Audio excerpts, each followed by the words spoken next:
विधानसभा निवडणुकीनंतर सोलापूर जिल्ह्यात मुख्यमंत्री देवेंद्र फडणवीस यांनी पालकमंत्री म्हणून जयकुमार गोरे यांच्या खांद्यावर जबाबदारी दिली। गोरे यांनी आपल्या नेत्यांनी सोपवलेली जबाबदारी अतिशय प्रामाणिकपणे पार पाडताना संपूर्ण सोलापूर जिल्हा भारतीय जनता पार्टीमय केला आहे। या यशाचे श्रेय गोरे यांनाच द्यावे लागेल। स्वतःच्या मतदारसंघाऐवजी त्यांनी सोलापूर जिल्ह्यात संपूर्ण लक्ष घातले। सोलापूरकरांना हा पालकमंत्री परका वाटू नये याची पुरेपूर काळजी त्यांनी घेतली। नगरपालिकेच्या निवडणुकीत झालेल्या टीकेनंतर त्यांनी महानगरपालिकेच्या निवडणुकीत ऐतिहासिक विजय मिळवला। 102 पैकी तब्बल 87 जागा भारतीय जनता पार्टीने निवडून आणल्या। त्यानंतर लागलेल्या जिल्हा परिषद आणि पंचायत समितीच्या निवडणुकीत अभूतपूर्व असे यश मिळवले। 68 पैकी 38 जागा मिळवत पहिल्यांदा जिल्हा परिषदेवर भारतीय जनता पार्टीचा झेंडा फडकणार आहे याचे श्रेय पालकमंत्र्यांना जाते। गुरुवारी सोलापूर जिल्ह्यातील 11 तालुक्याच्या पंचायत समिती सभापतींच्या निवडी झाल्या। या 11 पैकी तब्बल 10 जागा भारतीय जनता पार्टीचा सभापती झालाय। हा चमत्कार सोलापूर जिल्ह्यात आजपर्यंतच्या राजकीय इतिहासात पहिल्यांदाच घडला आहे।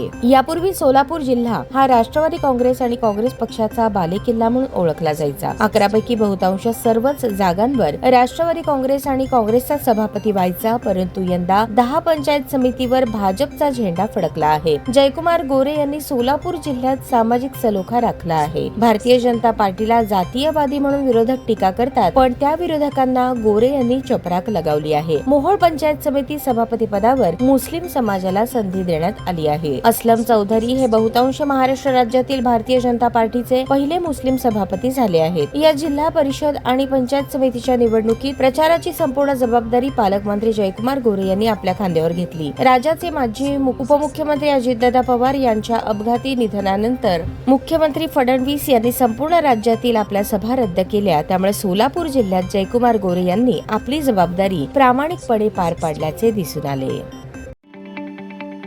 ताज्या बातम्या पाहण्यासाठी प्राईम महाराष्ट्र न्यूज चॅनलला सबस्क्राईब करा।